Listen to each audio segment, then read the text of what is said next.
But yeah, we'll get into this more in probably maybe the next episode. But yeah, so short version is we aren't as great as we seem, and we're well. Actually, I don't even want to say it that way, because one of the things in this book, one of the quotes of somebody talking about the book was basically saying that they like appreciated how it wasn't so much tearing humans down.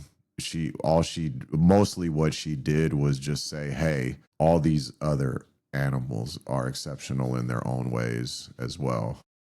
Yeah, well, if you say that human exceptionalism is a myth and you take that away, that humans are just part of this, big ball of life on Earth, then her hope is that if enough people can start thinking that way, right, that we're part of this. And if we look at these other species and really look at them and saying, how did they adapt to their environment? How did they figure this out? How do they communicate with each other?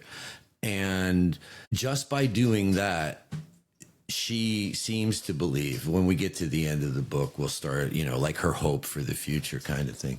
But she seems to believe that at least accepting that as a starting point can help slow down the destruction that, the path of destruction that we're on.